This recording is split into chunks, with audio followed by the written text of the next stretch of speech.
Chapter 1.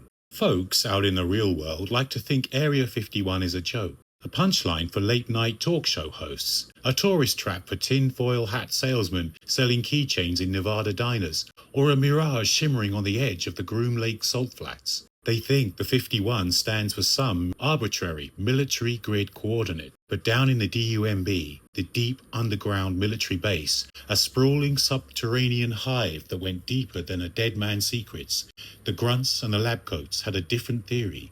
They joked, mostly in whispers, that it stood for the 51st state of America. It was an ambiguous shadow state of military autonomy, a state where the gross domestic product was classified intelligence. The state bird was a metallic disc that defied the laws of physics. The levels of security were so thick, so suffocatingly bureaucratic, that they were a barrier to the very secrets they were meant to protect. Down there, the darkness was an oppressive physical thing. Rumors grew like black mold in the damp corners of that underground world. Some said the Ark of the Covenant was crated up on level 4, right next to the mummified remains of the Roswell Grey. Others swore they had actual nuts and bolts flying saucers, ships that didn't just break the sound barrier, but shattered the fabric of space-time itself. Arthur Steneston didn't care about the Ark of the Covenant. Steneston, a civilian science technician, had been officially punching the clock at Groom Lake since the early millennium, back when people were still sweating over the Y2K bug. He was a mid-level tech. In military terms, he was the equivalent of a corporal, maybe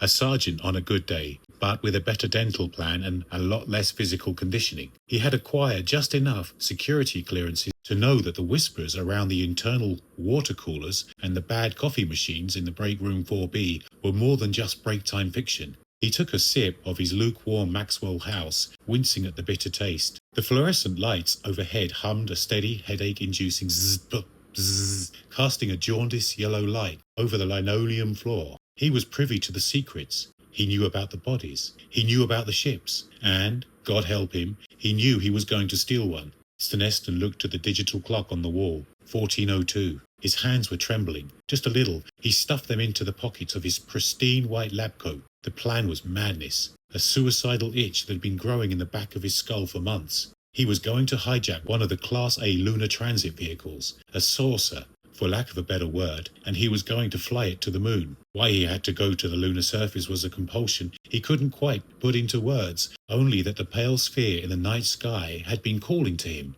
pulling at his mind like a physical tide. But there was a problem, a big, cold-blooded problem. To get to the hangar on level 7, you had to get past the security gates, the retinal scanners, the armed military police who looked like they were born chewing glass, and the blast doors. But even if you miraculously bypassed the red tape and the lead slingers, you still had to deal with the warden of the deepest secrets, the Overlord. They didn't call him that on the official memos, of course. The brass called him the primary biological asset, or Director Scalia. But the techs knew. They knew what breathed heavily in that damp, climate-controlled darkness of the lower levels. They knew about the yellow, slitted eyes that missed absolutely nothing, and the thick, reptilian scales that could deflect a 9mm round like a mosquito bite. The reptilian overlord guarded his domain with a fierce, territorial malice that made the Pentagon brass wet their trousers. If Steneston wanted that ship, he'd have to go through the creature's living room to get it. It's a bad idea, Steneston thought, throwing his paper cup into the trash can with a hollow thud.